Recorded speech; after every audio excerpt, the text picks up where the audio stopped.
Hello everyone and welcome to Tailored Acres. I'm Taylor and I am a home gardener in Wisconsin Zone 4B, and today is all about dahlias. I just put my seeds that I saved from last year into this plastic bag with some water, and once they sprout then I will plant them in the dirt, but this is a really good way to sprout them, and I know because I seed saved them that they're going to be spotty germination, so then I won't waste time waiting for seedlings that aren't even alive. At the end of this video too, I'm going to go through the varieties that I'm going to be growing this year.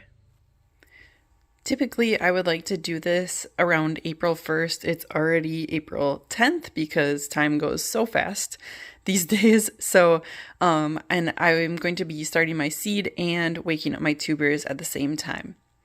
So my tubers have been resting in these fridges here.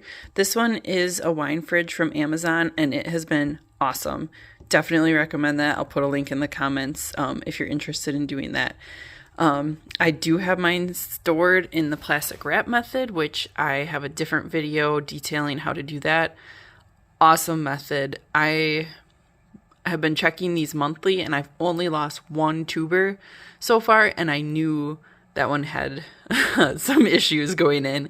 It had some wounds, and that's the benefit of this method because it just has a single wrap on it. So I just took it out, wrapped them back up, and it didn't even affect the other tubers. So this has been a great method for me. So I am going to pull these out and wake them up next. Here's an example of some really good looking tubers. So there was a little bit of condensation in there, but they're really firm and they already have growth coming out. How awesome is that? So these look really good. And then these here were some that are a little bit rougher looking, but they're still really firm. And I knew these were going to be a long shot, but like this one is a little bit soft. They're tiny, and this method still worked for them. So I'm really happy again this year on using this method. One more thing to note is my system here. I have a number on every single tuber because labeling, just putting like the tag in there, it doesn't always work. Somehow you mess it up. So I highly recommend doing that. The best thing about this too is that this will be your mother tuber when you dig them in the fall, and that number will still be on there, which is amazing because, as we just said, the labeling can get messed up. I used this tray to pre-sprout my dahlia tubers. That's so hard for me to say. And it worked great. They do send out roots, so you do need to keep them a little bit watered. But you can see here, these are the ones that I started in April last year, and they look really great. Some of these I took and just planted directly into the ground the way they were. I didn't pot them up at all, and that worked just fine. These are the ones that I pre-sprouted and potted up, and you can see that they're a nice size here. They're not too big, and these are the ones that I started about 8 weeks before June, which is when this picture was taken. These are all being hardened off in this picture, which is a really important step, especially for dahlias. So with that, our next step is then to put them in here. So I do like a pre-sprouting in this container, so I'll show you how I lay them in there. I also will probably, if they already have eyes, put them in a container like this. Enough space. This has worked really well the last 2 years for me. I've also seen people use gallon Ziploc bags, put a little bit of soil, like probably 1/3 of the way up, and just hang them up. And it's a great way to save space. So I might try some of those this year too. So as I'm going through these, a lot of them have their little buds. And it's awesome to see that. They really did good in storage. I'm so excited. Because you never know what you're going to get with dahlias. So I am just nestling these down in here then. So I know that that one is going to send up a sprout here, but I also have 2 other ones that have really nice looking sprouts. Their eyes are developing. So I'm going to plant these 2 in the buckets. Well, no, I can't see that. There it is. Right there. So these two are going to go in these containers to grow on quicker. As I'm going through here, I did find one rotted tuber. So this one was fine. This one was next to it, but this one is very squishy, floppy. And this color too is indicative of rotting. So that one's done, but it was so skinny anyway. I can't believe this one made it. I don't know if it's going to do anything, but just thought I'd show you a rotten one. I have the first batch ready to go. So this is just a small thin layer of dirt below them. And then now I'm going to cover them completely. So I got my tray all filled up, and an important note is that the soil should be moist, but not anywhere near wet. You don't want to rot your tubers now that they made it through winter here. So I will just leave these here. I do have grow lights here that they'll be under once they emerge. So I'm just going to keep my eye on these, keep them in a warm, sunny spot to help wake them up. Some of these had eyes visible and pushing growth already, and some of them did not. So we'll see how it goes. But that smaller fridge just has my best looking tubers in it. The bigger fridge still has a ton more tubers in it. I probably will direct sow some tubers, as in just plant them in the ground come May, but our growing season is so short here. I take any advantage I can get in growing these long season crops sooner and giving them a head start. So once I see some good growth on some of these that I don't have growing in on the bigger pots, I'll just pop them out. They don't mind their roots disturbed too much, but obviously be very gentle. It's also very easy to snap off an eye that has growth on it. So just be very delicate and gentle with it. All right, so this tuber has its eye showing growth already. So I know it's gonna give it. It's gonna grow. So in here I have a pot, and I actually went a little smaller for these because these tubers are really small.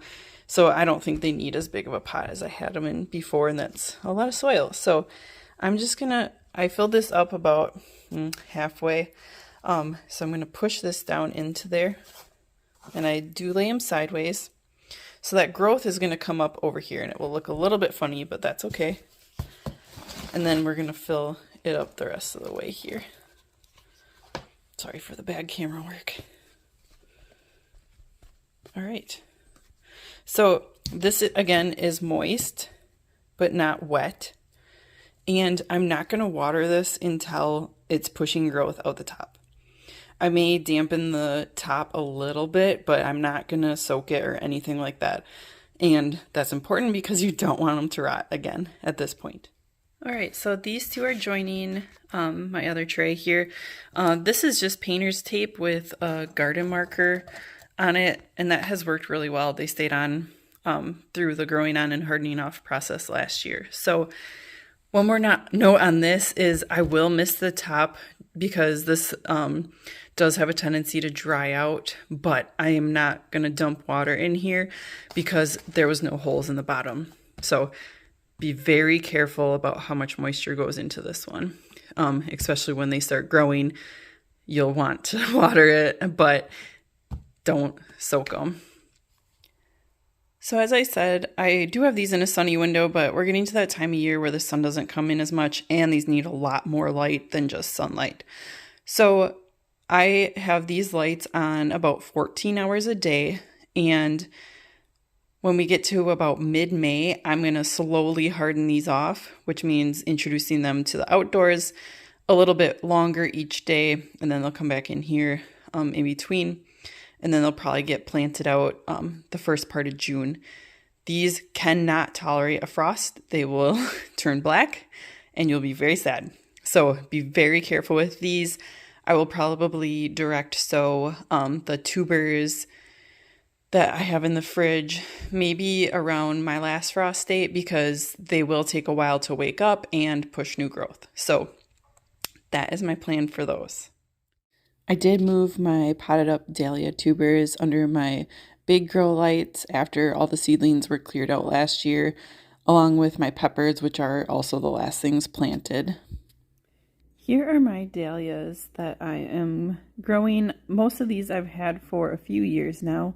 This first one, Betty Ann, I've gotten a few blooms and they're tiny, which the bloom size is only 1.2 or 1.5 inches, which is tiny. But they just haven't been wow for me. So those are on their last chance this year. Sayonara is another really pretty one. But these are more of like a landscape dahlia where they don't get tall for cutting. They are really pretty with that dark foliage and that neon pink. This doesn't even capture that pink well. So I had 2 of these in pots last year and they grew pretty well.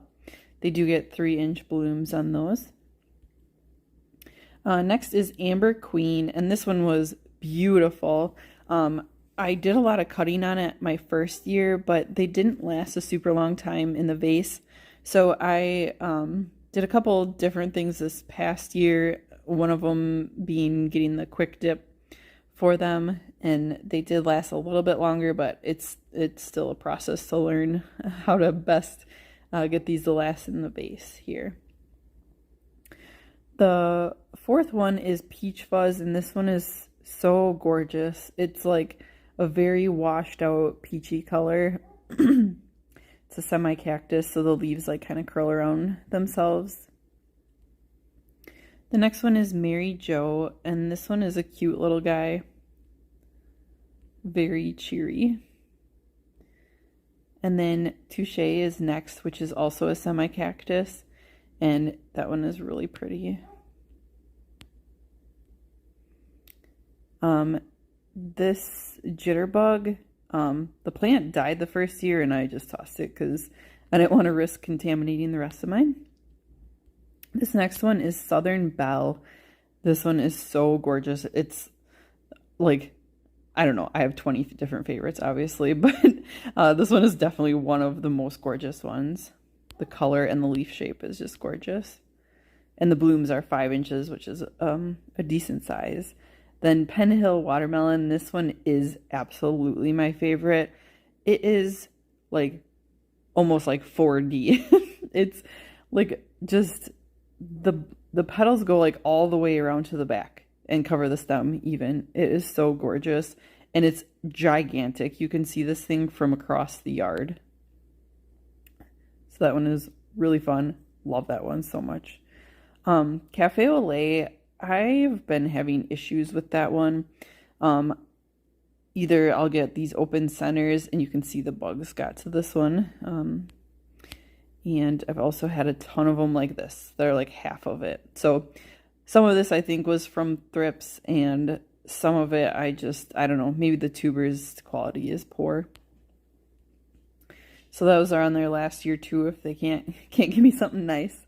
Breakout, this one is so gorgeous as well. It's a large bloom and has so many leaves and the color is so elegant. I love this one so much. And then we have Silver Years, and this one, so this is what it's supposed to look like. This is what it looked like for me, which is really pretty, but not what I was going for. So we'll see this year what it looks like. Then last year I got Ahoy Matey, which is a beautiful yellow. Giggles, which is a colorette, which is the only one that I have that's like that. Holy Hill Black Beauty, wow, this one was gorgeous. Very excited to get that one, have that one again. And Michaela Miranda, this one is really beautiful too, so like elegant with the edging of purple on them. And then my mom had ordered these, and I'll be growing them this year. So she grew them from a tuber last year and shared her tubers with me. So the first one is Nadine Jessie, and this one is a semi-cactus. Another important thing is that these all have different bloom times, and there are 75-day ones, which are what works best in the north here, because you obviously get flowers a lot sooner, but these 90-day ones also did produce flowers. Whoops. So then this one is Who Me, and that one was really fun. Purple color, informal decorative, and big bloom, 7 inches. Cha-ching, which has like this pink variegated deal going on here. Those are only 3.5 inches. And Beautiful, this one has been on my list to get for a while. It's not really blue. You cannot have a blue dahlia, but it does lean as probably as close as you can get in that purpley blue. Those were gorgeous. They're 6 inches, so it's a pretty big bloom. 21 is Fabulous. So this is a very intense pink, hard to capture on camera again. They are only 4.5 inches. So that is my dahlias. Thanks for joining today. Hopefully I covered all your questions. I know when I did research on when to start the tubers inside, when to wake them up, when to start seeds, it was kind of hard to find what works best for northern gardeners, because we obviously need to grow them on a little bit if we want to get a head start, but how early is really the question, right? So this is what I've been doing the last few years, and I hope it helps you out. If you have any comments or tips for us, please share them below. I always love hearing from you guys. But that's it for today. Take care.